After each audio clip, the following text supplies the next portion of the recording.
Bon, on est rendu à notre partie 3 de notre étude sur le Conseil mondial des Églises. Alors, tantôt, ça a coupé court, mais on va reprendre ce que ça a coupé pour être sûr de bien suivre de quoi on parle. Alors, on était dans les maximes absolutistes papales des Jésuites. On était rendu au point 8. Alors, si Christ commande une chose et le pape une autre, le pape est celui à qui on doit obéir plutôt qu'à Jésus-Christ. Alors, le pape passe au-dessus de la parole de Dieu. Les lettres de décret du pape doivent être reçues et estimées comme authentiques et comme parole de Dieu ou les Saintes Écritures. Point 10. C'est un sacrilège de questionner les actions du pape et il est maudit par Dieu celui qui viole les censures du pape.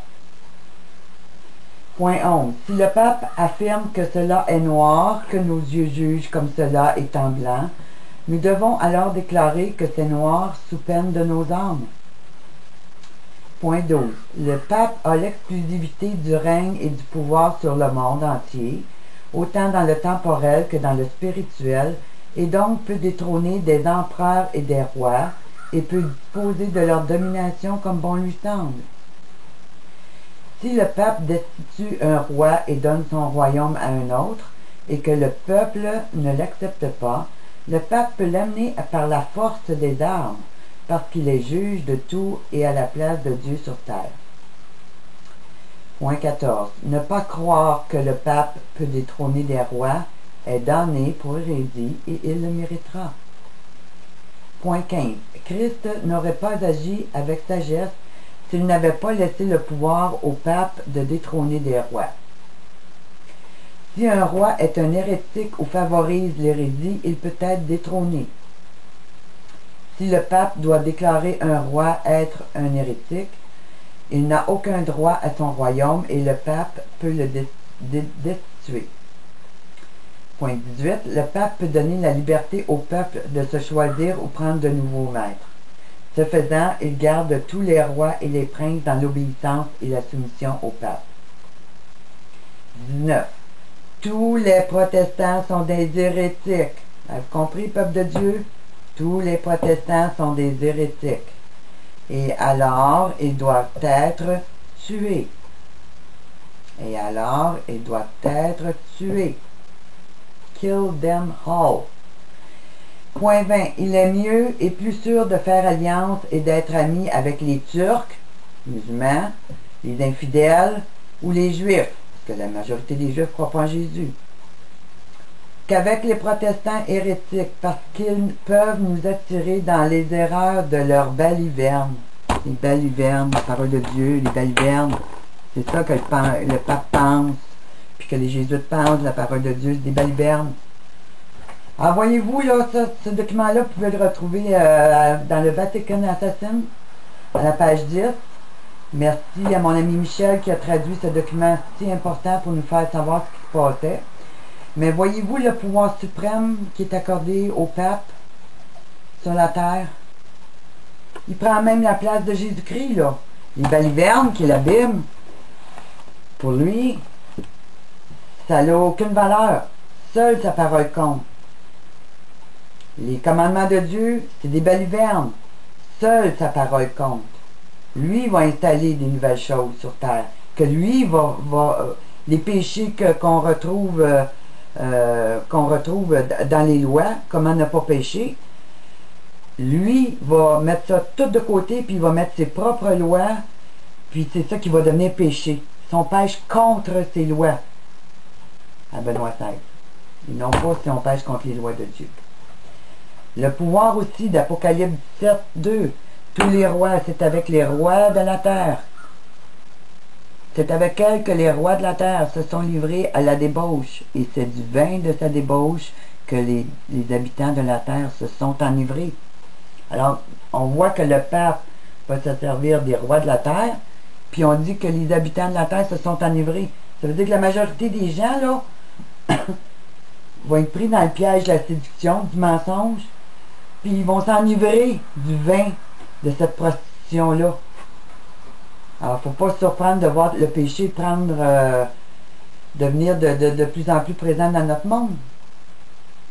Alors, prenez le temps de réécouter cette vidéo-là, puis d'analyser chaque point, puis de voir comment le pape est puissant sur cette terre, puis qu'il détrône Dieu par le fait même, par le pouvoir qu'il t'attribue.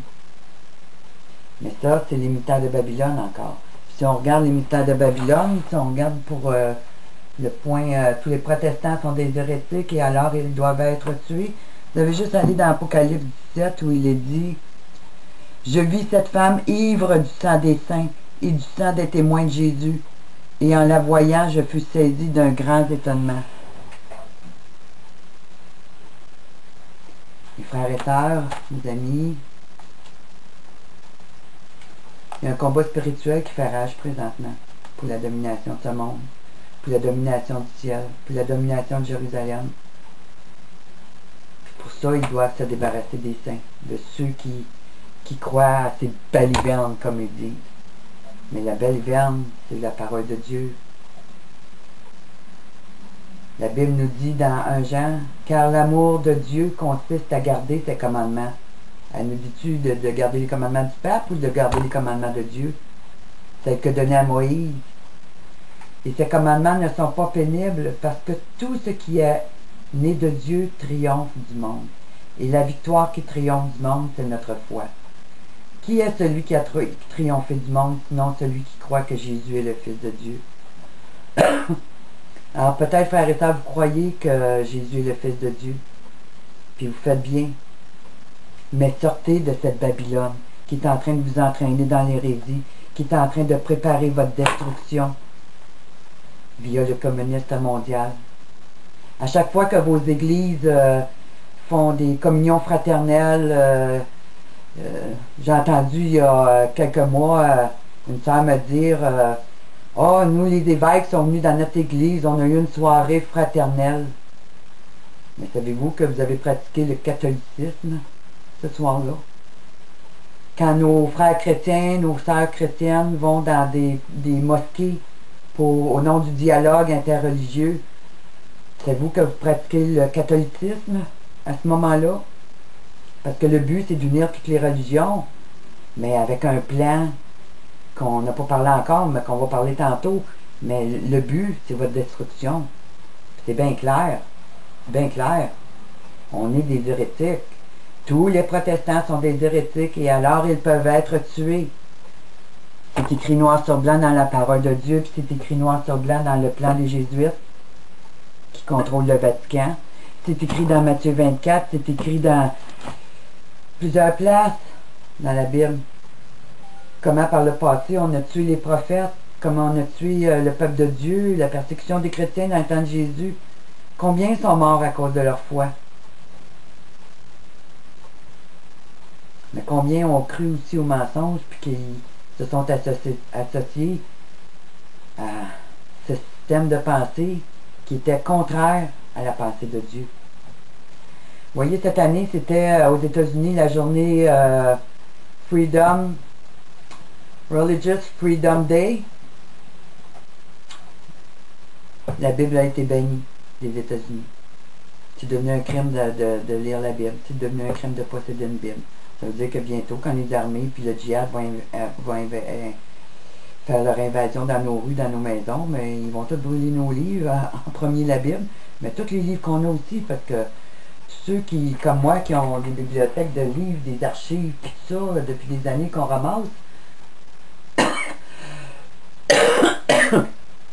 on va contre la pensée papale, parce qu'on est des insoumis.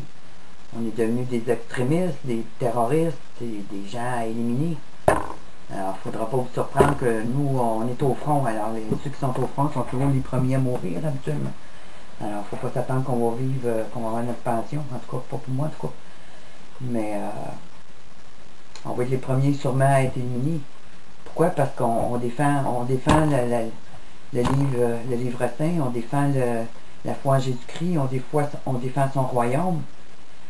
Ça, ils n'en veulent pas, ils veulent des gens soumis, des esclaves, de style. Puis beaucoup le sont parmi vous, puis vous ne le savez même pas.